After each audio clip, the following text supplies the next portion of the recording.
In the majestic palace bathed in the rays of the summer sun, a grandiose scandal broke out due to a serious misunderstanding. The lady of this palace was painfully struck in her heart by the unexpected news about the forced wedding, because it was not part of her plans at all. The initiator of the conversation, in turn, was extremely enraged by her resistance and could barely contain himself, eloquently emphasizing the arguments with an angry look. His explanations were based on agreements that had long been documented, of course, on political grounds. In response to his rhetorical question, "Where can one find a better partner?" the ungrateful beauty vaguely lowered the gaze of her aquamarine eyes. She defended herself with a counter-question: how can such an important, fatal personal issue be resolved by just a stroke of a pen? The young man bent his line, asking why Erzeta was so carefully avoiding the marriage he had planned for her own good. A heavy, salty drop rolled out of the ocean of the girl's eyes, whose fate was decided just now. From that moment on, she hated him. He became a stranger to her. Erzeta slammed her fist on the table in despair. Why, of all people, should it be Righieri Levanto? Stacks of books and scrolls lay around her. At the reaction of her hireling, Farmet, as if she were hers again, Erzeta angrily exclaimed that she could not marry Righieri. She remembered how rudely her father ended the conversation, turning his back to her and looking out the window. He would not change his decision. This marriage is needed only to bring the families together, not for her happiness. Erzeta replied to the maid's request to give the boy a chance by agreeing to a date. A marriage for the sake of establishing ties with the Levanto family, an elegant and boring ceremony in a Christian temple, arose in the imagination. The gossip of the common people in the August barley fields of both lands: is it true that this marriage can bring harmony and peace? And the expected prediction that this venture will not last long and is as fragile as glass. Not everything in the world is subject to this marriage contract. In such situations, you have to rely only on your own strength, the mystical power of the spirit that can bring down fire from the sky, and the strength of a simple knight's sword, capable of resisting the delusions of the learned world, which is hostile to them. That's why Erzeta took so long to learn magic. She turned from her books and, looking into Pharma's eyes, asked again, "Does he understand her now?" A girl can use fairy magic. The pomegranate-haired maid looked at her friend with sadness and understanding. But she tried once again to offer to give the unexpected bridegroom a chance to prove himself. What caused the ninth wave of aggressive reaction?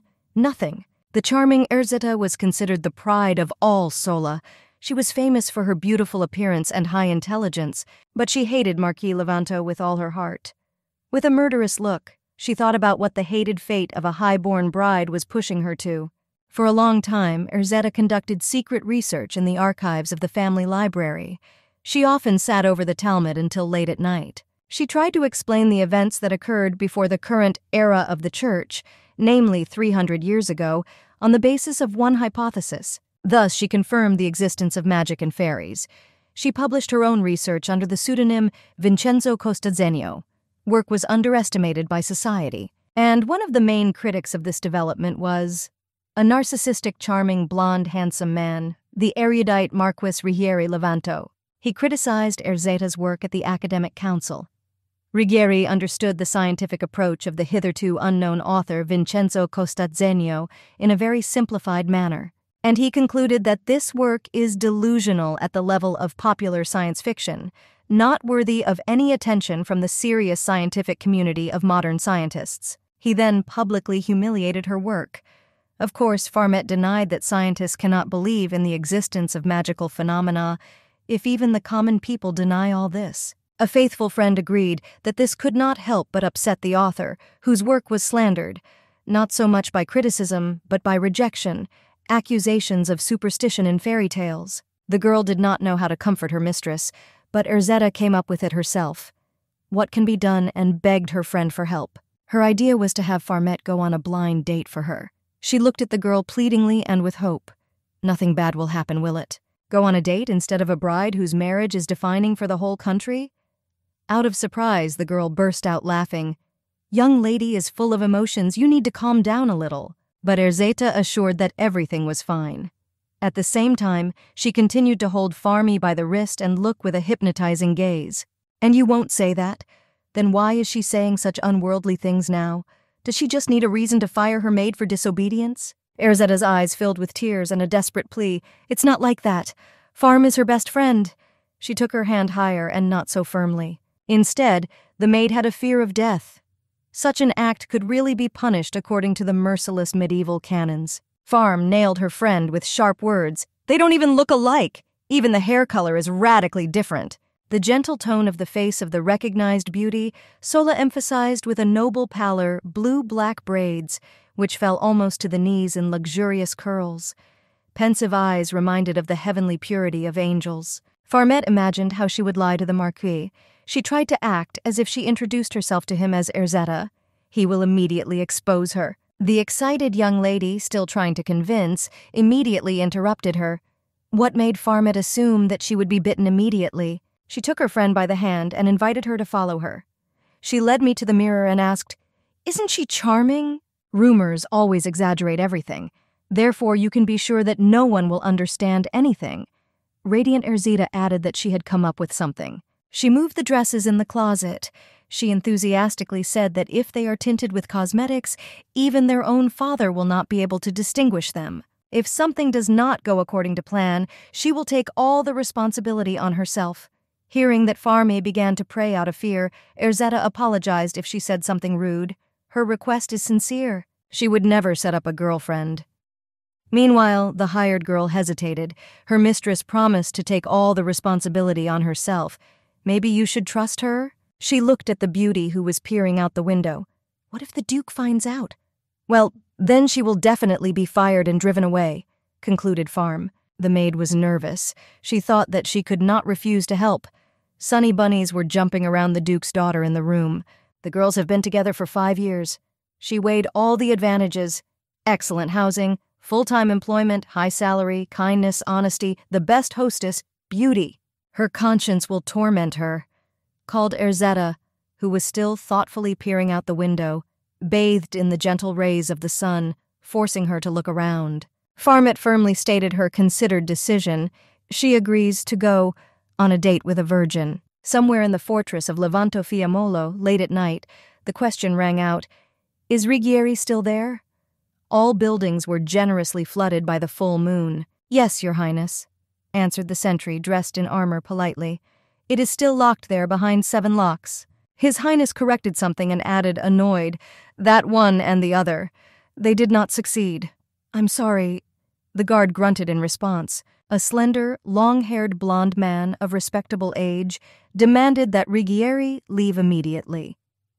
Because this marriage is not negotiable, but he will inherit the title of Duke. In response, there was an irrevocable objection that it would not be possible to persuade the boy.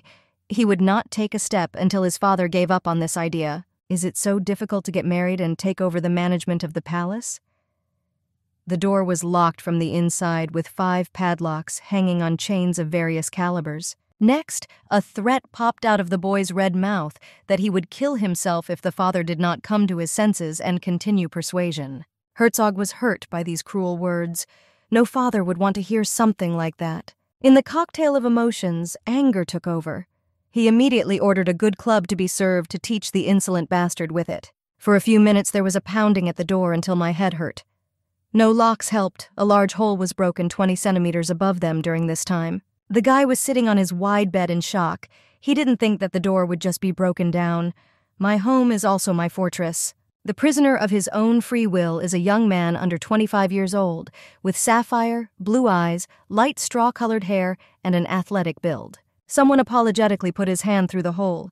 In it was an envelope sealed with a wax seal. This is a message from the Duke, and he is persistent. The young blonde in an unbuttoned white shirt thought glumly. He came up, took the envelope, and opened it, crunching with wax. The letter said that in 2 weeks there would be a friendly visit of their family to the Solly family. After the event, there will be an introduction to the lady, so you should prepare. The broad-shouldered, slender, handsome man beamed. Since his father is so eager for this wedding, he will seize the initiative.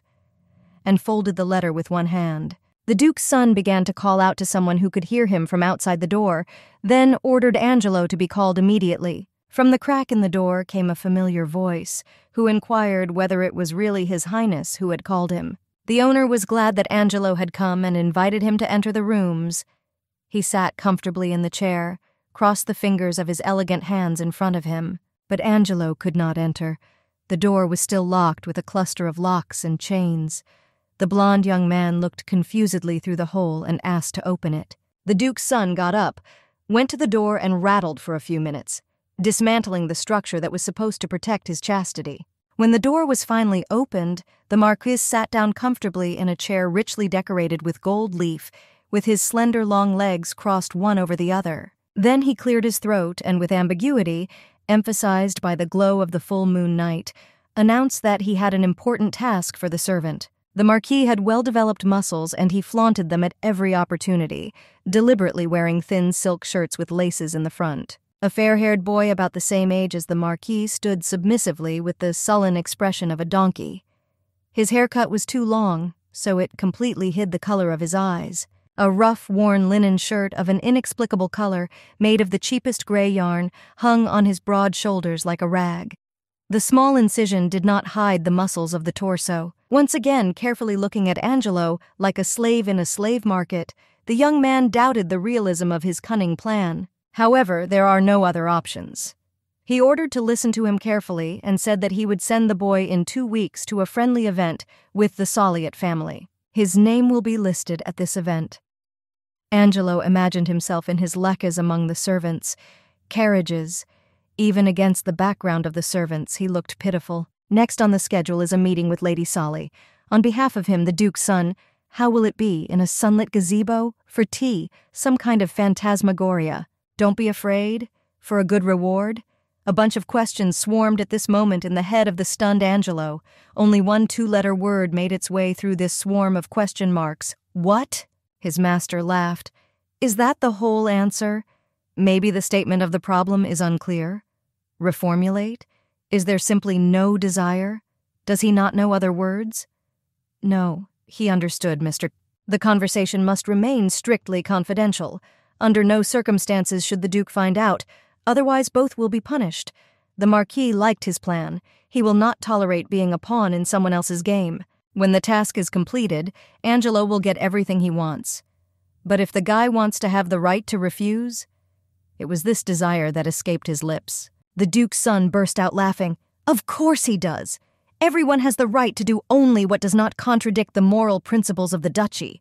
Does he think that he will be forced? At that moment, the Marquis suddenly jumped up from his chair, leaning on its massive legs. The noble tone of the skin reflected the moonlight. He put his hand on the unfortunate Angelo's shoulder, leaned close to his ear, and, glancing at his neck with a blue eye, slyly reminded him that the Duke's eldest son was very spiteful. Angelo understood everything for sure. Clenching his fist angrily and resolutely, he showed that he would carry out his master's commission. He looked contentedly at the humble servant with a warm look. Marquis was delighted with himself. It was shining, while everything is going as planned. He said it was great, and he no longer looked like the person who had threatened to commit suicide a few minutes ago. Angelo asked if the Duke's son could give him the glasses. Now you could see that he had light blue eyes. The shade of the hair was light but ashen, not straw like his master's. And he expressed his fear that this whole enterprise could bring trouble to His Highness. He is so laconic and restrained in his statements. He was all associated with oppression. Just look at him, the Duke's son thought evilly. Does he want to take a chance? And again, meaningfully, he placed the palm of his right hand on the right shoulder of the submissive Angelo. 2 weeks later, wrapped in red, precious clothes and almost in a hijab to hide the color of her hair, the girl waits nervously in the gazebo. Desserts and tea are on the table. She stared at the cake. And why is he still not there? It would be better if he didn't come, she reasoned, scrolling through the cup. Her gloomy green eyes were in harmony with Erzata's favorite pendant. The sun burned her cleavage. Suddenly, from her manipulations with the cup, a dessert spoon fell to the bottom. She cried out. This is not good, thought the irritated girl. A shadow came over her worried face.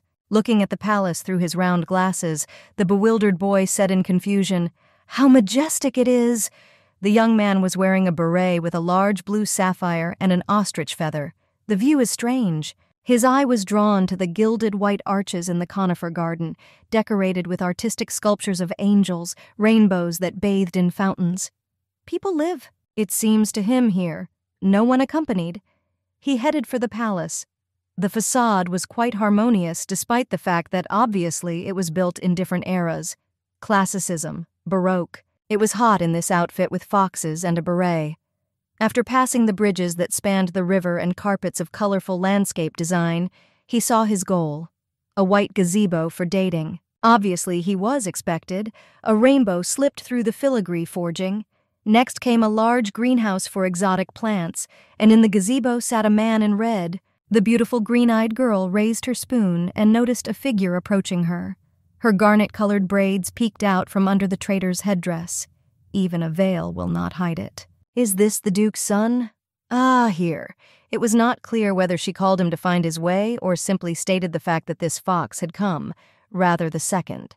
The girl's nerves gave way and she almost knocked over the cake and dessert and crawled under the table with a scream. The guy just froze in place, not knowing how to react. Dummy Rieri asked uncertainly if she was all right. Probacala said yes. Standing on her knees and staring blankly at the toes of men's shoes, her whole body trembled. Finally, the young lady got out, throwing a veil over her face. In her hand was a spoon. Would a real lady crawl under the table for it? She held onto the table so as not to fall to her knees again. Her legs were bending. The young lady looked so confused, awkward, and unhappy at that moment. In her mind, she begged Erzette to forgive her for being so embarrassed at the very first meeting. Oh, Farm, what did she get into? No white veil could hide the deep blackness. Now there is no way back. The guy said no more decisively that he was sorry for being rude. If only she knew how many more rudeness and manipulations would come from him, she would have run away from the world, losing her slippers. But he asks permission to keep her company. Well, what a scumbag. Even through his huge glasses, which glinted in the sun, making him even duller, it was clear that his vision was also dulled. Is this man really Ruggieri Levanto? She looked at the stooped, indecisive figure of a fair-haired youth who was touching his solar plexus with his right hand. Like bad acting. Farm in an overly pompous red dress walked down the red carpet of the corridor. The sun's rays slipped through her white veil and rested on the white balusters.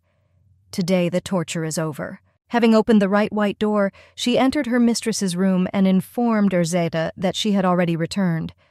How did you survive this sunny day in these heavy clothes? Erzetta, beaming with joy, jumped down from the step of her bed, pushing the translucent cloths out of the way. She seemed to be resting, for she was in her underwear, slender and luxurious like a lily. Everyone has that girlfriend who slips in some glasses and goes to bed herself, right? The friend asked the exhausted maid how the meeting with the Duke's son went.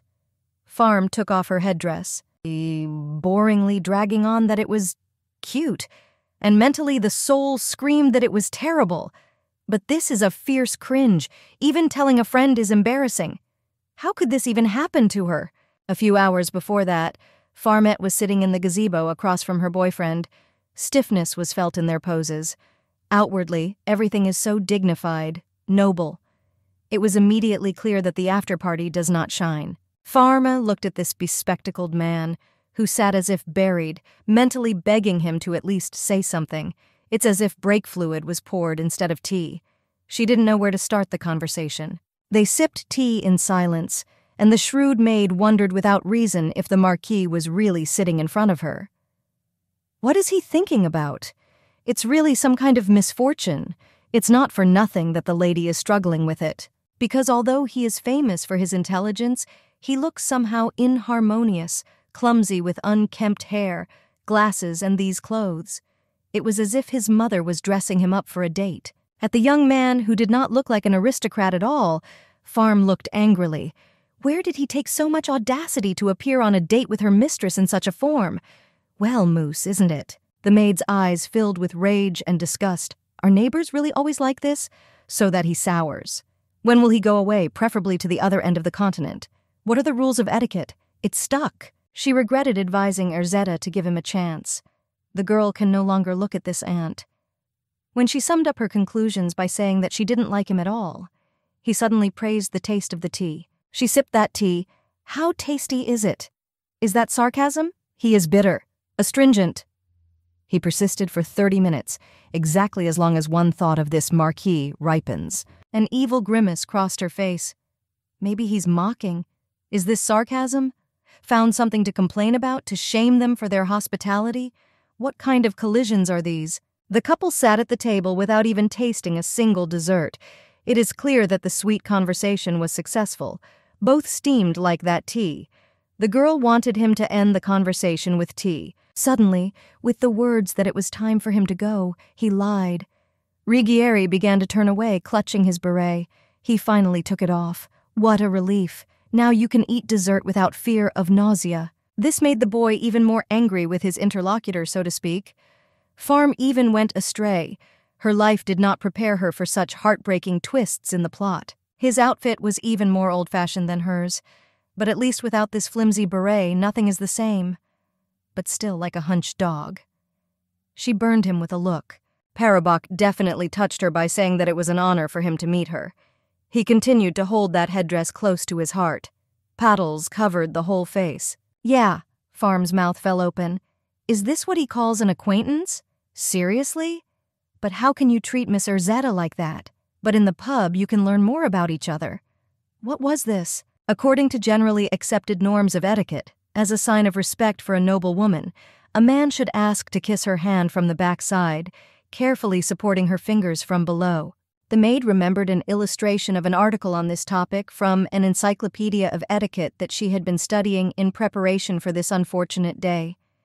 And why did she do all this? Waste her time? He was lucky that Farm was here instead of Erzetta. Her ladyship would definitely not forgive such an insolent attitude towards her person. Farewell. Everything is clear with him. At last it was possible to throw off the conspiracy suit.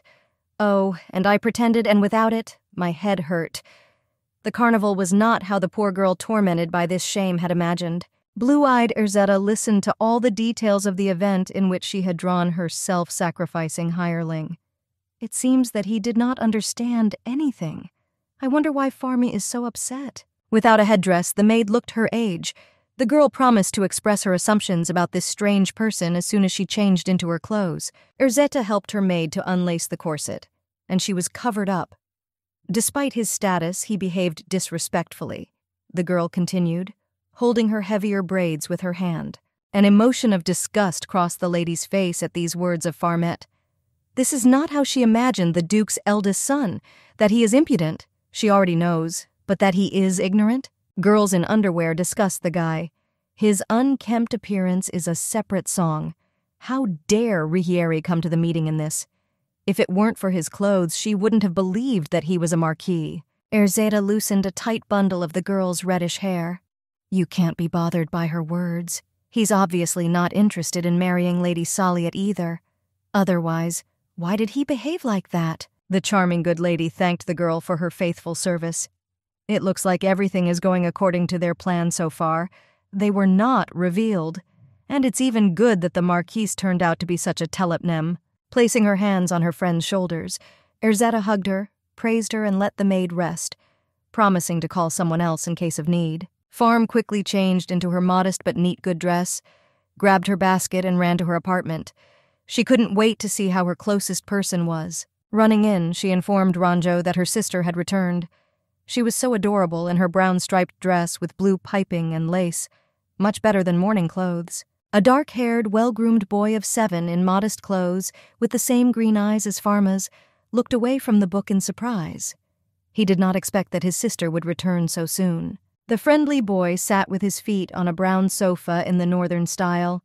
The room was spacious, and except for a coffee table with flowers and books on the windowsill, there was nothing there. When she asked if nothing happened in her absence and what he was busy with, the boy replied in sign language that he was reading a book.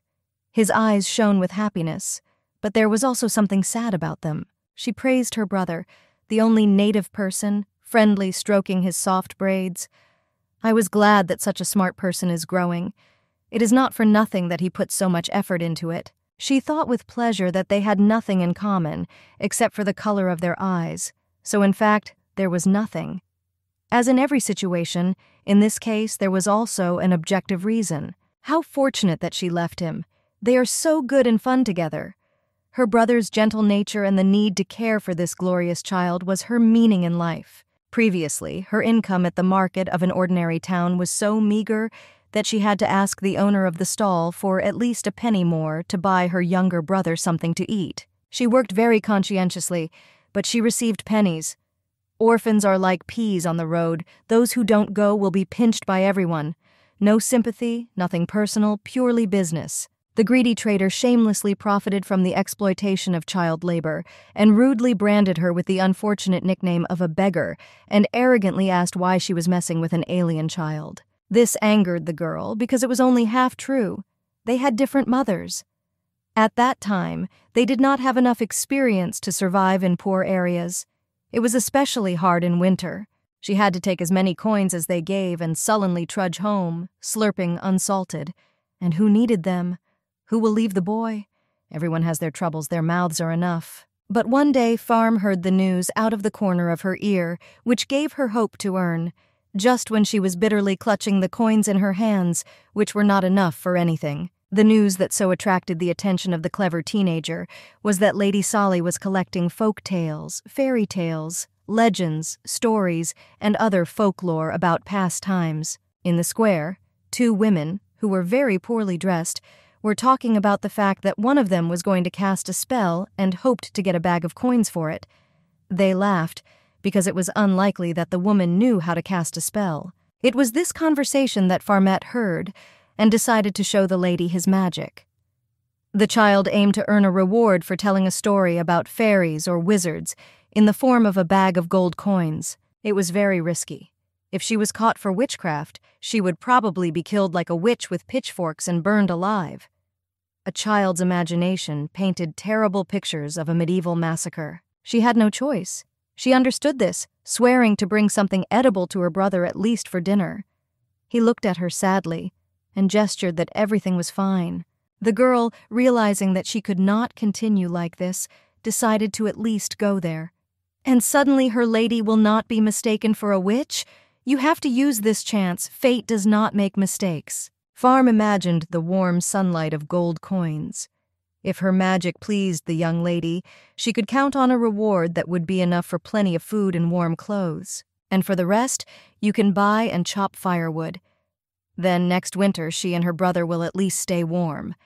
With these thoughts, she approached the Solly Palace. No one stopped her. The girl found herself on the threshold of a new life. Entering, Farm reported that she had heard that the lady was interested in magic and fairies. She looked shyly and scared in front of herself. In front of her at the table sat the Duke's daughter in a blue and beige dress, holding a piece of paper and a quill in her hands. Kindly and without any arrogance, she invited me to come over. And this is something new. Interesting. The girl aroused lively interest in the lady. Usually older people came. The lady saw the child for the first time in connection with this request. Farmet sat down at the table. Lady Solly smiled amiably to calm the agitated teenager a little and asked as kindly as possible what she was ready to tell about the fairies. The girl hesitated for a moment and then cautiously and honestly admitted that she knew how to use magic. Now there is absolutely nowhere to retreat. Mr. or missing. A frown appeared on her face from the experience. It seems that the lady did not believe her. How much effort she spends every day on this project, and the further, the more disappointment. In science, there are most speculations and lies. The researcher thought with despair. The girls continued to sit opposite each other. Farm rested her hands on her knees tensely, lowering her gaze. The lady patiently endured the pause so as not to shout at the child. Putting maximum seriousness into her words, the lady warned the girls not to joke or lie in order to get money. And she looked at the child with blue eyes, like a Siamese cat. Farm just as seriously swore not to lie and asked to be given at least an opportunity to demonstrate her extraordinary skills. The lady generously allowed me to try it. The young lady generously gave her a chance, saying, "Okay, let her try," not particularly hoping for anything extraordinary. Apparently, he will show some trick, although it's fun. From the very first movements of her unusual guest, Erzetta noticed that the little one's behavior was not very similar to primitive tricks. More precisely, I have never seen anything like it. The main thing is not to be nervous. Everything should be done as usual. A few familiar movements with the tips of the fingers, and the notes from the table ended up in the air of the living room, then fell on the carpet. Confusion and genuine astonishment appeared on Lady Soliot's face. The wind in the room was so strong that even the silver pendant on the neck of the charming mistress of the palace was torn. "Wind? Here?" Erzetta looked in surprise at the closed window curtains. It turned out spectacularly. This has definitely never happened before. She scrambled to her feet. The lady held her unwritten work so that it wouldn't scatter everywhere. When the girl recovered a little and was able to say even a word, she asked if it was the girl who caused the wind with her actions because the windows were closed. The brown-haired, green-eyed young beauty explained with relief that she had caused particles of light in the air that only she could see to move in the air. Then the Duke's daughter asked if the girl possessed other types of magic. In response to an affirmative answer, she asked to show everything she could do. Lady Soliot came across a real miracle. Erzetta watched as the girl produced fire and water from the air and thought that this was real magic and not some cheap tricks of street charlatans. This simple poor girl now looked extraordinary. In her hands and around her obediently revolved the most powerful elements of the universe. And it dawned on Erzette, these microparticles of light, photons, create magic. She remembered reading about these phenomena in books. She immediately started flipping through the thick tomes. Erzetta quickly came across familiar sections on the shelf about physics. As expected, the girl sees not just particles of light, but what nature itself consists of. But the very manipulation of these light particles is called fairy magic. And this confirms the hypothesis that was taken by Erzetta as the basis of her thorough research. Finally, the first fruit of labor. You can't miss this baby. But how to keep her with you in the palace? What to offer? Pharma was bored, waiting for Erzetta's decision. Will he give money? From that day, Pharmet was hired as a servant of Lady Soliot and spent the lion's share of time in the palace next to her mistress. It has become a living object of scientific research. On the 5-year anniversary of the lady's coming-of-age ceremony, all the cream of society, representatives of all noble families, came from everywhere in luxurious carriages. They prepared a luxurious banquet. "It's a pity that you have to hide this beauty," lamented Farm, braiding the almost blue braids of the charming Erzetta, who looked at her reflection in the mirror with surprise. She herself would not have paid attention to it. The whole world needs to know that the rumors about the beauty of Lady Erzetta are not exaggerated. The hireling was boiling. The lady laughed. "You can't do it without a veil, because there is a possibility of encountering the Marquis of Levanto." The sumptuously dressed lady, whose reddish colors also suited her, winked conspiratorially at the maid and reminded her, warningly raising her finger, that she too should not cross paths with him after their successful conspiracy. Farm managed to get even more tired in her room. The girl's eyes were glued together. Her tired hands hummed pleasantly. She went to rest in her house, her most comfortable place. It was already quite late when she was woken up by a knock on the door.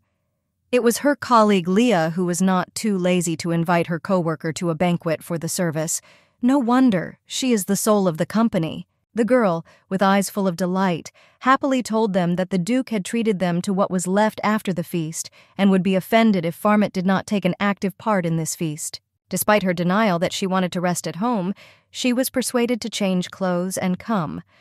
Ranjo also wanted this and handed her a package with a festive dress, which was kept for such events. The girl who called her was puzzled by the fact that the boy with a conspiratorial look handed over Lady Erzetta's dress. The servant admitted that it was a present for her birthday. Farmet agreed for a reason. It was long time to walk her lute. Friends loved listening to these old tunes, and the young talented Bardessa was pleased to entertain them with a game. And now she is standing in front of the forged gates and is thinking about whether to slip through here. She knew that servants were not allowed to pass through this passage.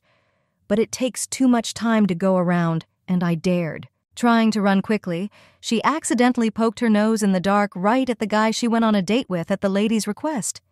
He looked around in confusion. This time he still looked more decent. And then he politely asked her the same thing that had started their acquaintance, whether she was okay. He looked carefully into her green eyes and was so close. His clothes resembled a formal military uniform, fit his figure. When he continued to ask if she was injured, Farmet rather rudely dismissed who he was. The girl's appearance was also much nicer than in the morning, Elegance, but no formality with veils and gloves. A light hairstyle that did not hide the braids added to the casualness. He apologized for not introducing himself right away and said that he was Ruggieri Levanto, and that they had only seen each other the day before, and he familiarly put his hand to his chest. He studied her kindly with cornflower eyes. When he blurted out that he wanted to repeat the meeting, the lute fell out of her hands from such an unexpected statement. Of course, she recognized him now. What a mess. What does it all mean? Perplexed by this unexpected and unwanted appearance of his, Farmit consoled herself with the hopes that he had not guessed, had not revealed them with her mistress to a cunning plan. He continued to apologize for blocking their path. She continued to play checkers, as if she was afraid of an unexpected meeting, because there was no one around. It was night outside. She was thrown into the heat, then into the cold. Looking into her beautiful eyes, he expressed his joy that he met her, because he did not have time to chat at the ceremony. Apologized for his non-aristocratic behavior the day before. He respectfully raised the lute and handed it to her. What, this young man only has the gift of speech in the evenings? Why can't she use magic to move to the other side of the planet? Leaning so close that Farmit had to turn away and covered herself with the lute as if it were a shield. He continued to explain that he was wrong about the lady, apologized for his persistence, and that he had to say it. Tell me, thought Farm, peering into the shadows.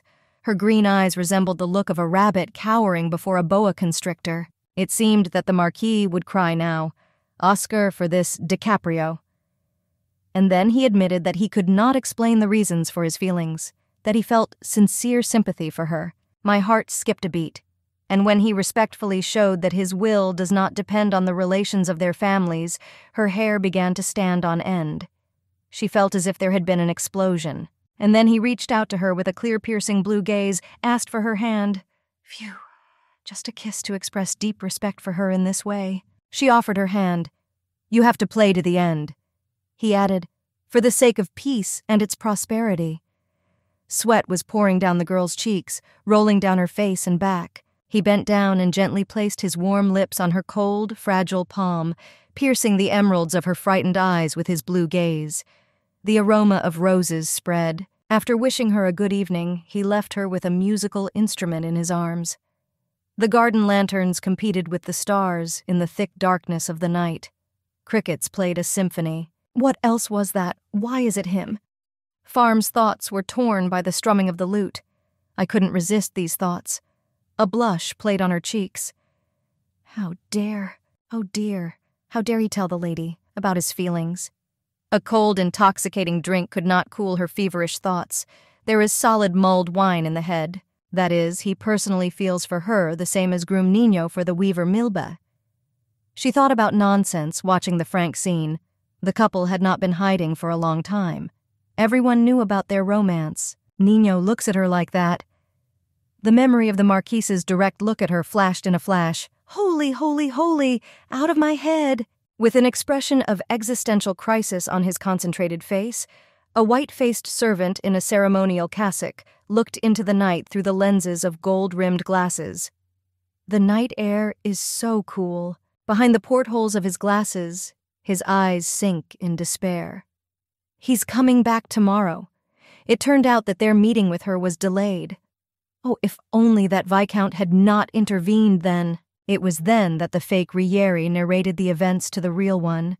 And suddenly someone from behind the door asked if it was possible to enter the Marquis. The master ordered the servant to hide immediately so that they would not be burned. Pushing the servant under the table, the master hurried him with the words that if they were caught, the wedding itself would not take place. They would also be sent to war. He didn't even have time to change his clothes. The Marquis looked at the guest with an icy gaze. Without waiting for permission, someone entered the room. Ruggieri made a remark that he did not give permission to enter. In front of him stood Viscount Moretti, the secretary of the Duke of Levanto, a black but already graying man with a small beard. He remarked that he did not hear the objection and did not know that Ruggieri was here. The Marquis got his bearings quickly and, to lighten the atmosphere, praised him for his brilliant sense of humor. The men burst out laughing. He offered to sit down. What did the Viscount come for? A conversation with the father's faithful dog meant that one had to be extremely careful in one's statements. He said that he was led by curiosity as to how the meeting with Lady Saliot took place. The Marquis assured not to worry, because the rumors about the lady's beauty and intelligence turned out to be true. The Viscount revealed that at the same time, rumors reached him that Ruggieri had spilled tea at that meeting. Moretti noticed that the Marquis had changed his clothes very quickly. He had seen him in the corridor just now in different clothes, a beret and a raincoat with a fox on his armband. The feeling is that he is no higher than a clown by Ruggieri's standards. It hurts him painfully. The official laughed. Marquis tried to lie that he did not understand anything. The Viscount interrupted and said directly, "His Highness considers everyone a blind fool. Although he knew him as a snot, he still cannot understand the course of his thoughts. How could you send a servant instead of yourself to such an important meeting?" It's a good thing that the Viscount's person was watching him. Otherwise, what else? The Marquis gave the Viscount a cold look and slammed his fist on the table. He knew from the beginning but didn't stop him. The Viscount contentedly leaned back in his chair, demanding that he marry the lady, because if he refused, the Duke would find out about everything. Moretti was clearly more experienced in court intrigues. To the icy remark, "How could the Viscount dare to threaten him like that?" he replied that no matter how much Ruggieri tried to intimidate him, he would still remain a laughingstock in his eyes. In addition, the Duke's secretary said that only consent was needed. It would be possible to divorce at any moment. Ruggieri tried to understand what the benefit of this venture was. Leaving the premises, the Viscount explained the reason for his appearance in the palace. He had come for a secret meeting with the Duke of Solier. Poor Angelo, who all this time was in the role of a rug with ears, was allowed to go out into the world of God from under the table. He reported that he had completed the assignment and was asking for a favor. Ruggieri, with a crooked grimace as if from a hangover, gave his word to the servant, expecting that he would now tell him a specific amount of gold coins, and the servant asked to make him a free man, because he, as the property of the Levanto family, is forbidden to leave the premises or find another job without permission, and again asked for freedom. Ruggieri was surprised. He did not know that this servant was not a mercenary. "This person is property? Why, and who is he?" Marquis began to say that not everything is so clear-cut, and that it is difficult in general, and he does not make such decisions alone because he is not the boss here. Even though he promised to give anything, he can't do that. The servant, with a display of maximum aggression, grabbed the master by the breasts and protested that he had promised him. What does this madman allow himself? Forgot who he is talking to. However, it's clear. Although Moretti promised that they could divorce later, his father would never give such consent. So all that remains is to get the consent of the Sali family. The Marquis threw the enraged boy so that his glasses flew off. He looked at the Ballabol with a sense of self-worth and undisguised disgust and hatred for the master. For this behavior, Angelo faces execution, and you won't have to obey the servant's wishes or worry that the Duke will find out about the lie. But the Marquis is not cruel, so he offers a deal. Lady Sali must be seduced to persuade to abandon the engagement, even discrediting her. In short, everything is possible to break this marriage. In case of failure, nothing will happen to him. And in case of success, his freedom is guaranteed. The servant insisted on this decision. He stared into the night with the thought that such a delusion would occur to such an intelligent man. The servant got down to business. At the meeting, he noted that the lady looks better without a veil than he expected. He didn't know what it would lead to, but for the sake of his freedom, he was ready for anything. Milena, Duchess of Soliet, sipping her tea without sadness, informed Erzeta of the letter of approval regarding her recent meeting with the Marquis. "You will have to marry him." The mother did not allow her daughter to object to such an insult to her freedom and choice of a life partner, making a stop gesture with her palm. The Duchess explained that her father was planning a public works project to connect Lake Ithaca to the ocean. If it succeeds, it will be possible to trade with the southern continent. It is necessary to achieve investment from allied nations for this design. However, the canal will pass through a river located in the Duchy of Levanto. It turns out that two neighboring countries must be in close relations for this, Erzeta understood. The Duchess, with motherly pain in her voice and eyes, explained that the main problem was Erzetta's younger sister, Wiese. The younger lady will meet a partner to her heart's content and will have simple feminine happiness. But the eldest daughter must marry first. Such is the will of the Duke. If it is so disgusting to Erzetti, it is enough to wait until the end of the project. The mother vowed to get her daughter divorced after that, and got consent. At the end of spring, the engagement documents were exchanged. Erzetta received a wedding ring and was certain that she would not see the Marquis again until the divorce due to the political reason of the marriage. The lady explained to the maid that if the Marquis had feelings, the engagement would not be only in writing. He did not care.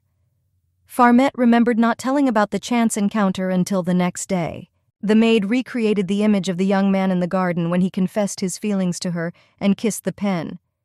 Since they will not see each other until the divorce, that's great. Angelo found out, and Rieri also did not know about the construction project from the beginning, so he hurried to correct the situation. Farm was glad that she no longer needed to see him and suffer the Spanish shame, and that Erzetta will not have to endure this marriage for long.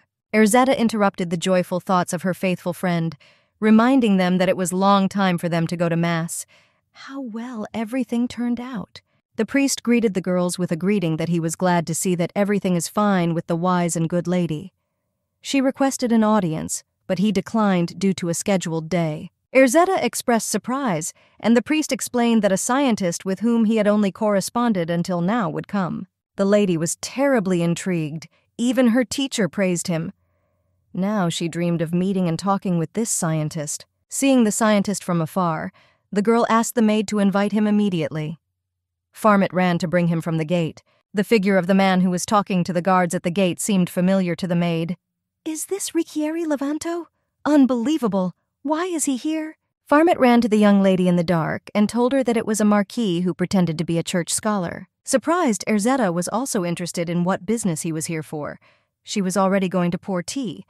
Farmet offered to drive him out. The lady did not see him. And suddenly a visitor entered the room with the words that Teacher Beto should have warned about his arrival. The bewildered maid worried above all at this moment that now their conspiracy would be revealed through a meeting with the real Erzetta, and all plans would be over. This universal liar apologized to Farmet. The door was not closed. He allowed himself such impudence because the door was not closed. The real Erzetta hid behind the chair and couldn't believe that it was Riccieri. The maid coldly remarked that he had no right to go into her room, despite the fact that he heard no answer. And suddenly the guy introduced himself as Elio, an ardent fan of old books, and therefore it was a special honor for him to meet with the most serious scientist of our time. What other game is this? The girl's indignation knew no bounds. She said that there is no need to fool her because she knows him by another name. He admitted that he was glad that she had not forgotten him. The boy was not so luxuriously dressed, but not like a commoner either. The glasses were the same as the unkempt haircut. She, with such an expression as if she had been caught in a lie, demanded to admit that he was neither a scientist nor Elio, and she warned that entering the castle under someone else's name is a crime. She threatened to call the guards. He thoughtfully asked, "Is the desire to see his wife a crime?" He demonstratively rubbed his chin with the hand that had a wedding ring on it, the same as Erzetta's. At the same time, the lady could not understand what was happening there at all. She clutched the wedding ring, sweat dripping down her face. When the young man remarked that his bride was probably not interested in marriage because she was not wearing a ring, Farmet lied that she had taken it off out of fear of losing it. The best defense is offense, and the maid pounced with trespassing accusations. Does he have any relation to the teacher? No, the teacher is not aware. Being able to hear her voice and her well-being makes him happy despite his reluctance to see it, the boy muttered, putting his hand to his heart. Farm recognized the ring. She defended herself with the argument that the meeting was not enough to make an impression and be glad to see him. There were 2 meetings, even 2, nothing to come by surprise. At his offer to explain how his mind was overcome by feelings, she snapped that she didn't need to recite only poems here. You should not be afraid of a break, because they are united by a goal. That is, then, will she leave him? He said it so sadly. How did he find out about it? She turned away, hiding her emotions, and said to go away, because she was waiting for the scientist today. He offered to talk to him, and he smiled slyly at her surprise. explaining that he wouldn't have been able to fool the priest if he wasn't smart enough. She pretended to be impressed, but was forced to refuse. Finally, he showed what he really is, a young genius who lives only for himself. Well, he agreed to end the conversation on one condition, that he will be allowed to stay in this beautiful country a little longer, and asked for her hand in marriage. She looked at him angrily, thinking to herself how tired she was of these ridiculous rules of etiquette and how she wanted him to quit as soon as possible. And she elegantly gave him her hand. Why is she so red? This is just an ordinary tribute to etiquette. The way she looks, those intelligent, strong-willed eyes, forever in her memory, the look of a person who knows what she wants. Well, see you later. Farmet's mouth fell open, looking at him. The hostess ran up. Is she okay? Yes, of course. That's fine. Raeri is such a charmer. The maid laughed to hide her excitement. Erzetta apologized that it was her fault. But when did they meet for the second time? The maid confessed everything, and the lady concluded that he was head over heels in love with Farm. For the maid, it was like salt in the wound. What about appearance? A boy is a boy. Yeah, it looks like he's just not the right type for a maid, laughed the Duke's daughter. Erzetta, with a friendly face, assured that she would protect against possible problems and worries due to the connection with the heir to the throne. Farm is like a sister to her, and she won't let some Righieri take her away. This is only temporary. There is hope. A voice rang out in the night. He promised to give her everything she wanted, on the condition that she would never fall in love. Only the mind would overpower the feelings. The magic would disappear. From this, Farm woke up. A lace ribbon of moonlight ran diagonally across her face. What a familiar voice. She looked up at the moon and clearly heard the same warning again. It ended with the words, "Because love will replace magic." Farm remembered the hungry times when she did not have magic. Herds of rats ran through the attic, which served as her home, and the cold penetrated to the bones at night and the heat during the day. I was never full. Ranjo was just a baby then. It is still unbelievable how they did not die of hunger in that period. She could not remember where she heard that voice, but in no case should she lose her power. Therefore, she does not allow herself to fall in love. Never. Farm decided to share her concerns about her voice with the only person she trusted and fully depended on. Erzetta believed her friend's story. She looked benevolently at the maid, asking what exactly that inhuman voice was.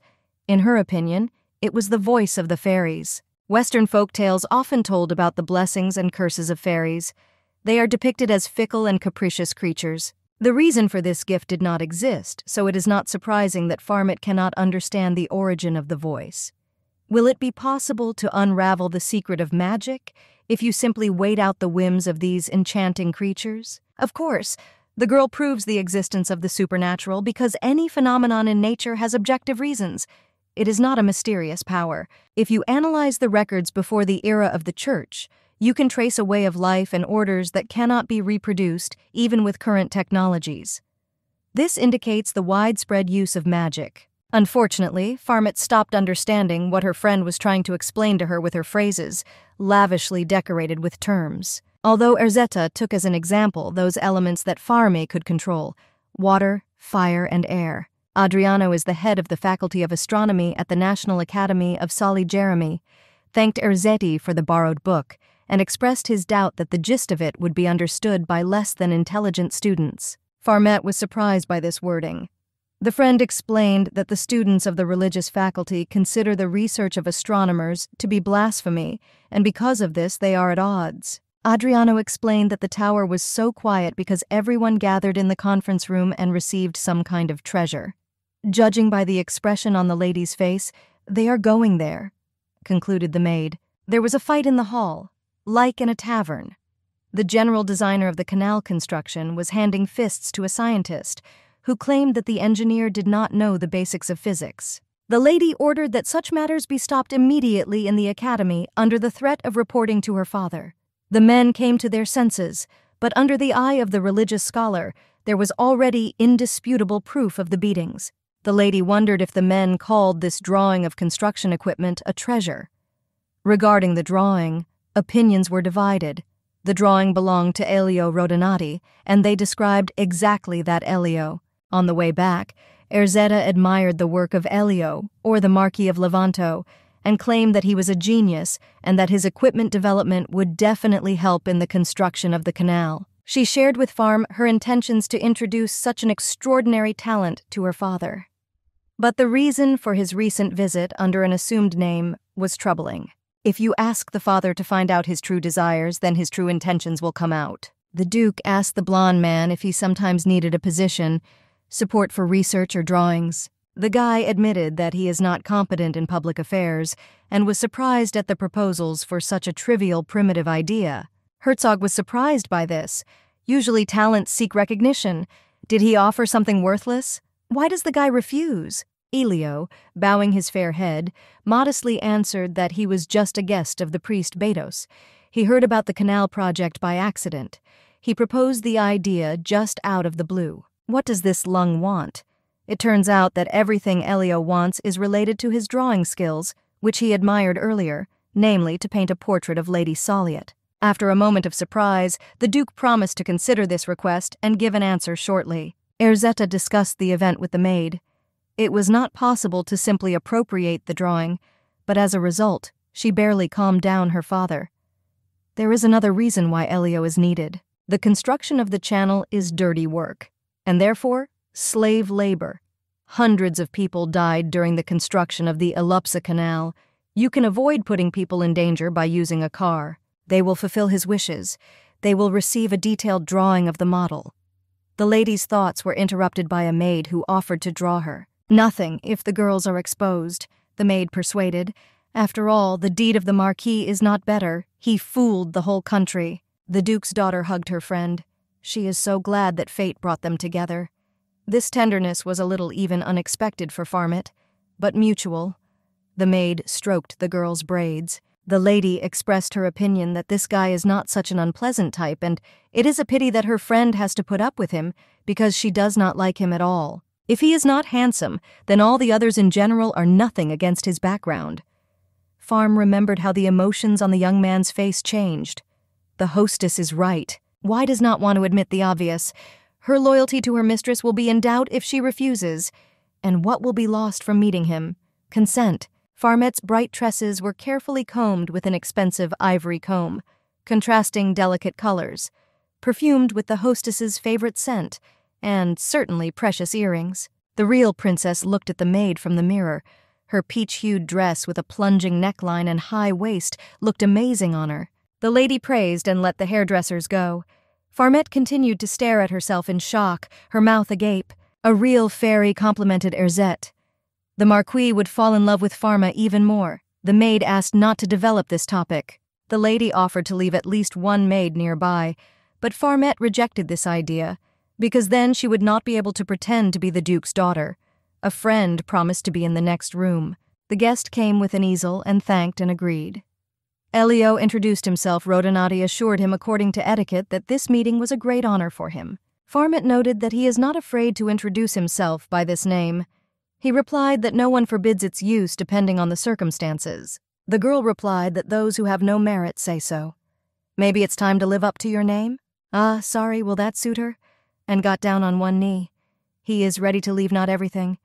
She noted that she was flattered by the behavior of this handsome man. She turned her face away and ordered him to stand up, because it is impossible to draw like that, and she wants it to be over as soon as possible, so don't delay.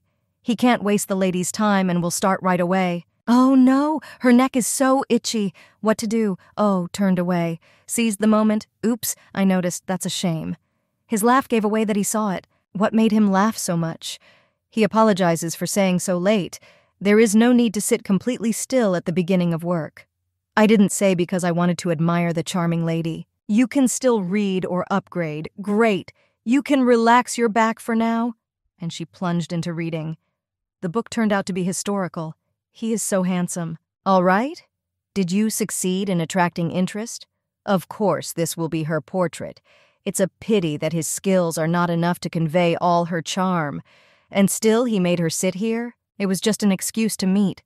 From this news, Farm stared at the floor with a bored look. Here's to you. And he made the drawing for the same? Really? It wasn't difficult at all. Why was he so persistently looking for a meeting? Just wants to get to know her better. How else can you build a good relationship? Can I ask him now? What books does she read? What kind of tea do you usually drink? What's not to like about food? What flowers do you like? Farmette sighed with relief. It's good that he didn't ask something strange. She prefers scientific literature. He drinks mint tea. Her favorite food is marinated duck meat, but he especially likes sweets. Among the flowers, she especially likes anemones and May roses. He is glad that now he knows a little more about her. And thanks for the frankness. But is it possible to learn about Lady Erzeta from such questions? Almost all noble ladies have similar tastes. Designed the equipment but asks such primitive questions? Maybe this project is stupid, but it will save many lives. She is only interested in engineering. She doesn't believe Righieri's words. Okay, that's all for today. And kiss the pen. Maybe he's handsome, but he's like a spoiled apricot, great on the outside but rotten on the inside.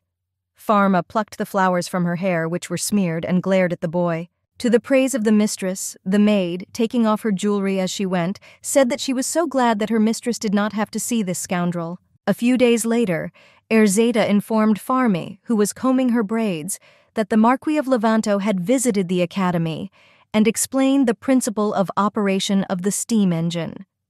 Knowing the principle of action, we will be able to complete further. And if he is sincere in his words, so Farm is deceiving him, right? The girl lowered her eyes dejectedly, remembering how rudely she had said that she did not believe him. As soon as the maid finished Erzeta's hair, the girls hurried to dinner, because they were already late. The Duke couple and their 3 children were sitting at the table. The servant was standing nearby.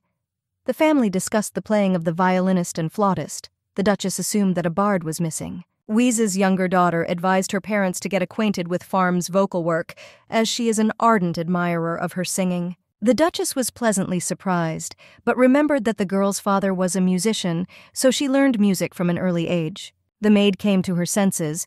He was just an ordinary street musician, performing at banquets and in the market. The young master of the Salipontano family received this news with delight and wanted to listen. Weese asked for a song about love, about Roland the Wanderer. Father supported this initiative. "Oh, Roland Shepherdess, how did you steal my heart? Your eyes shine with starlight, your smile makes you happy. Oh, Lord of my heart, stop and burn me with your gaze. Neither rubies nor silver nor crystals will overshadow you for me. You can take my mortal body and lay it at your feet. Love, I can only lose him here. She is really a very sincere, good girl, and the lady helped, and such a wonderful, clear voice." The maid was overwhelmed by these praises. The lord noted, raising a glass of red drink, "Erzeta knows how to choose good company. He trusts the girl with his daughter, so she can count on his support. Now she will have a successful life. A noble knight who fell in love with a simple shepherdess. Why is she so concerned about this plot? It just reminds me of the words. Don't think about him." He could not hear her. Looking at him for so long.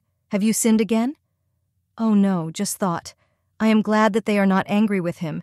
Is it because of cooperation with the academy? But that's not the point. Surely not angry. Did she look like that because she thinks he's cute?" She jumped out of her chair. "But no. I just wonder what his head is full of. Why is he trying so hard? And why does he look so mysteriously and hide his canvas? His outfit is so harmoniously chosen." She came up with a demand to immediately show what he was trying to hide there. "Yeah, I caught it. Tore out the canvas. Why did he want to hide so much?" Zvinko laughed out loud, throwing her head back. The image did not meet expectations at all. She was laughing to the point of tears, and he made excuses that he was trying. "What did you try? Over your face? Let him stop growing a beard. It doesn't suit him." There were gray traces of paint on the young man's face. That's because she abruptly took the canvas away. Tried so hard. Does she really look like that? Couldn't stop laughing. He made a lame excuse that he warned that he lacked the skills or to capture her beauty. She looked sly. It seems that the reason is completely different. And why did it even occur to him to paint a portrait of her? Because it was the only chance to stay close to her. Doesn't she want to finish the portrait? The boy looked with hope, wiping the lenses of his glasses with a batiste handkerchief. He gave the drawing. "Why is he telling all this? Are you afraid that you will be punished for lying?" Her fingers touched his puzzled face. She came so close. It is easy to see even without glasses. These precious earrings and yellow flowers matched her emerald eyes so well. He may not be an artist, but his help with the channel is invaluable. Therefore, this communication will definitely benefit them. So let him continue to improve his skills. She got into the role wonderfully. Angelo said that the idea to paint a portrait arose when he saw her in the garden with a lute. This image stuck in his soul. With these words, he kissed her in the heart. Maybe he was in a hurry because of his feelings, but he is very happy that he was able to cheer her up. It seems that today he is no longer able to continue painting the portrait. Can he leave the hall first? She graciously sent him to rest. He said goodbye until the next meeting, asking to take care of himself, and as he left, he fixed his gaze on her. It's not so bad, the beauty thought. A ray of sunlight played with her earrings and caressed her reddened cheek from excitement. There is an old fairy tale about the shepherd Asta and the water fairy Rebelli. Their meeting was foreseen by fate. People often compare them to her parents. Father played the lute while traveling the world. His mother danced, accompanying him on the tambourine. It seemed that the three of them would travel forever. But Mom died of an illness. Now there was no more music in their house. She and Dad were on the poverty line. The lute became a means of earning, and traveling became impossible plans. The laughter also died down in their house. The days without food seemed endless. Dad started coming back less and less, and then he stopped coming. It was scary. I had to give up. The girl went to work. Her little hands became calloused. She decided to abandon the past and live on, and the father returned, and also with a newborn child. The girl did not doubt her father's sincerity, that he loved her mother. Apparently, he was just as genuine in his new relationship. But what joy from feelings, he could not take care of any of his children. This man is no different from Dad. He gives her time while she pretends to be Erzetta. As soon as Righieri learns the truth about who she is, she will be abandoned again. Farm sat and watched her brother read enthusiastically, her only kindred soul in this world. She raised him. She caressed his soft hair. Someday everything will fall into place. In the evening, the artist, from whom only a particle of ETS was about him, considered further plans. Bad business. Maybe he shouldn't have grabbed everything in a row. Why is she not such an easy prey as it seemed from the first meeting? Another person appeared. Clever and always one step ahead. Is it possible to lose vigilance even for a moment? Angelo tried to confuse her, and he sat down in the puddle again. I even had to play the role of a court jester. It's as if the Rams go wall to wall with her. Stop what? What does he think of her? The guy caught himself not because of a bad premonition. Did he come here? Leaving the books open, he threw on a blue cloak with a prayer that no one would do anything stupid, and ran out. The Marquis promised money for a room in a cheap hostel the next day. Of course, no one was going to release it without a subscription. They even called him a beggar who escaped from a bankrupt theater. Angelo found his master thrown out on the cobblestones. I asked him to be called Elio here and helped him stand up. Marquis explained that he had been robbed, and that he came here to control the servant. Angelo's story about the portrait surprised Righieri. He was already sitting washed and in a clean peignoir. The guy said that she does not open up to people easily. She also does not want to get married. Balamut added, a typical lady is unlikely to go against the family. He hardly knew such people, said the Marquis. Crazy, and why is he so resistant? Sooner or later it will be necessary for the sake of the title of Duke. The Marquis glared at the servant. For a long time, he could not choose what words to send Angelo. In the end, he said that he could go, but he had to try harder. As you say, the guy went back to the archive. On the way, someone in a monk's outfit with a hood pulled over his face called out to him, where is the report? Does he really do it? Did the spirit of freedom play after meeting the woman? Nervously removing his glasses, Elio explained that it was not so easy to please her. This incognito is not the only one who is in a hurry. We have to wait a little longer. No nonsense. A contract is more expensive than money. The man peered meaningfully from under the hood. He remembers. Enough. Let him also go to work. You have to win her heart. Preparations for the Festival de la Luche. The street is decorated with flowers, fruits, fabrics, lanterns. The women of the square make artificial flowers. Pharma is so good at decorating, but the lady is not. But the lady is better at everything else. The maid will be happy to help. Isn't it time to frolic? No, she can start later today. Now you cannot try, thought the girl arranging flowers. How wonderful to put your feelings in order. There is no need to dress up. It is better to wear something comfortable. Soon this vaudeville finita la commedia. Oh, the artist is here. What is it about him? He greets and gives a package. This is the viola. According to legend, it was invented in Valerie. Thanks to the bow, you can play without touching the strings with your hand. Blooming Farmette bends over the box, gently touches the strings. The girl is delighted and very interested. Ruggieri laughs and says that now the instrument belongs to her. As soon as he saw the viola in the market, he immediately remembered the lady. He did not remember how he bought it. But since he himself does not play at all, it is hers. If she refuses, she has no reason to accept this gift. In this case, the tool will rot in a dusty warehouse, along with the heart of the person who dreamed about this thing and the sweat of the master. If this is manipulation, then she has nothing in return for him. But he just wanted to see her library. Okay, she'll think about it. Let the tool lie with her so as not to be worn. In this case, you can continue working on the portrait. Don't mind doing it outside. Natural light promotes the best color rendering. Sounds like an artist. Knowledge of theory does not add skills, added the false marquis slyly. Wow, he is not modest. Denial of facts is not modesty, but hypocrisy. She winked at him. Sure, the guy is right. Angelo looked with a long, intelligent look of light eyes, and praised her garden to bring the subject. Better than the garden of Levanto Castle? She wanted to prick him, touching his pride. He immodestly blurted out that he would not say more. But the content is important, not beauty. Where to sit here? This time he will let her take the canvas. Suddenly she herself turned white, like a background for a landscape. Leah was in the garden, plucking rose petals for the chef. Leah turned at the strange sound. Pussy? And she went to the kitchen. Farm suddenly heard. Will she allow herself to get off him? Out of fear, she sat on Angelo's arms. Is he angry? Napella said that she did not want to meet her sister because of their quarrel yesterday. He didn't listen. He has to go to a meeting right away, about which he almost forgot. His neck turned red. Was he really that angry? It is hard to believe that Ruggieri left the canvas. She touched the viola. A welcome gift. He won't know how amused she is. Why was she rude? Who pulled her by the tongue? I will have to show him the library as an apology. You have to ask permission from Lady Erzetta. Meanwhile, Erzetta was on her way to the bookish Rontaro. She was very worried about the new arrivals. The merchant was happy that the books brought yesterday will cheer her up. They are upstairs. And suddenly, she ran into Ruggieri. She spoke.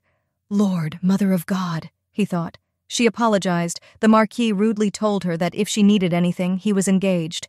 No one recognized anyone. The lady pointed a finger at his chest. Is it his? Glancing and seeing a huge spider, the Marquise jumped in hysterics. She slapped the spider with a book and wiped it off. It's a pity, I thought it was tame. The young lady took it off. Not local, she understood from the accent, just a comical situation. She did not scoff, held out her hand to help him stand up. Why does she try to justify his weakness? Isn't it shameful for a man to be afraid of insects? They are really not all pleasant, but he is not afraid to read. The girl joked. When reading, he shows incredible courage, praised the girl. Better to be smart but timid than strong but dumb. Ruggieri bit his lip and stared. And since they ruined this book, let him buy it back. And she laughingly sealed the book to his seductive torso, stretched out from the heat.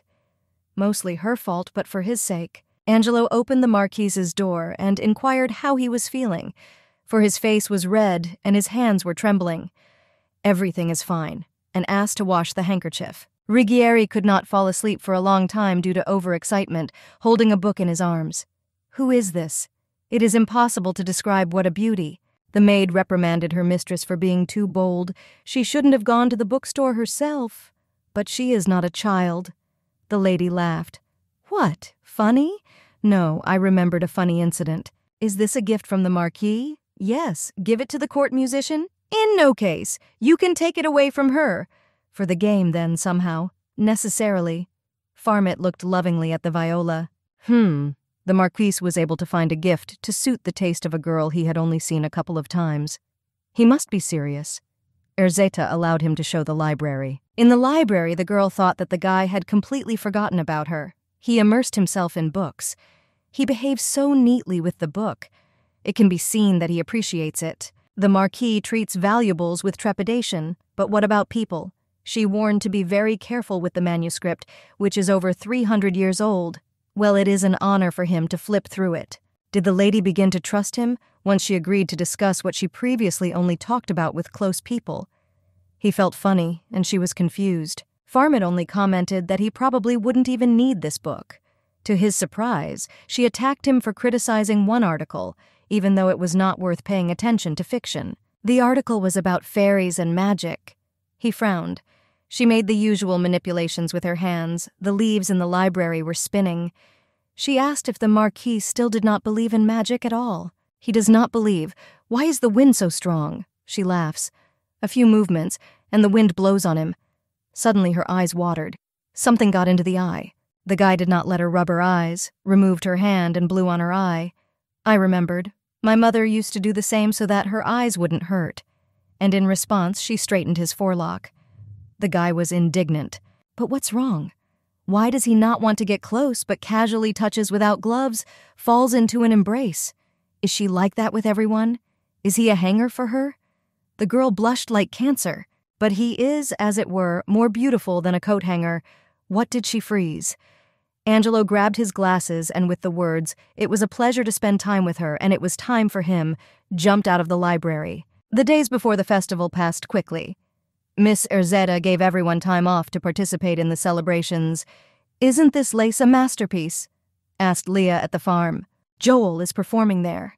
However, it was too far away to assess the truth of this statement. Yeah, thanks to Mr. Beautiful Toothpick, because that's what he appeared to be from that distance. You can escape from Leah. She looked at her bag conspiratorially. I should have run. Chewing on a delicacy, the boy tugged at his mother. "Someone is dancing there. The lights are flying." Indeed, from the dancing farm, lights were floating in all directions. "It looks like magic." Suddenly, everyone shouted, "Why did she freeze? Yay, a fundraising hat. Nothing happens for nothing now." Coins were clinking. Flames of lanterns, torches, lamps. It absorbs heat, moves it. The people rustled, wondering what had exploded in her hand. A mess, an overabundance, will be corrected by the wind, and disappeared. Is the dancer possessed by a spirit? As expected, counting the coins proved the generosity of the capital's residents. Suddenly a hand fell on her shoulder. She got scared, turned around and saw him. The young man only asked to answer the question. She asked if he was Ruggieri Levanto, and then the guy recognized her. Why did she... And the girl asked him the same thing. She demanded an explanation of the touch. He just found out. If he had known that it was a lady, he would not have caught up. Have you seen her magical dance? What to say? Magic is just a heresy for him. She took care of his blindness at night. Hadn't he once met a dancer who performed miracles with fire? Oops, magic doesn't exist, is not it? It doesn't matter what he saw. There is no reason to accuse her of witchcraft. Yes, it's really hard for him to navigate in the dark. That is why the Marquis saw nothing that night. They have nothing more to talk about. But what is he about? He said it was time for him. She should be careful. Dangerous at night, uninteresting during the day. You have to run away from him from this backyard. And suddenly, he asked to accompany him to the festival. Is that impolite? Yes, no questions asked. At the festival, De La Louche celebrate the harvest season and good weather. People look at the jugglers and see their love. But people like her are only allowed to walk with honor. Tired of these formal processions, dinners, why does she only have to watch from the balcony at the festival? Lady Erzetta was sad. Farm will understand her. The main thing is not to get caught, and jumped out at work. This is not the first time that Erzetta runs away in the guise of a maid. Everywhere is so bright and noisy, like a world from books. At least for a moment to immerse yourself in this atmosphere. She was offered a mug and a snack, but she has no money. They give her for nothing. She looks like his daughter. Eating outside is not a feast for her. You can laugh when you want, run, scream. And this girl is beautiful. She probably serves in the palace. The men are discussing the girl when they are drunk. Suddenly, they obsessively offered her their company. How did it come to this? How dare she refuse him? He is kind to her only because of her pretty face. Suddenly, I heard a rescue call. He barely found it. He asked the lady not to leave him. Who else is this? The blue-eyed boy introduced himself as her husband. Beneath the brim of his hat, his sons had a confident look.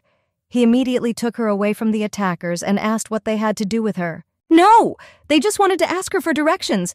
That's glorious. A guard is standing just around the corner. Call? Blue-Eyed saw a familiar face and could not pass through. Exactly, this is the one with the spider. He must have come specifically for the festival. And how did she guess? Because of the accent. Riyeri, in turn, guessed by the language that this young lady was no simpleton. But why such an outfit? It is not necessary for him to know the reason. Is the girl alone? It's too dangerous to go back alone. But how will she explain to her strict father who it is? But they already know each other. If he tries to pass himself off as her husband again, it will be problematic. The Marquis said that he wanted to save her, but he was not attracted to her father. There was no subtext. How funny she is. She thanked for the help and assured that she would arrive without incident and wished her a pleasant time in Seoul. In return, he asked to know her name. Shouldn't he be called the first? And suddenly, Erzetta set a condition. There will be an agreement between them about the 3 Achilles questions.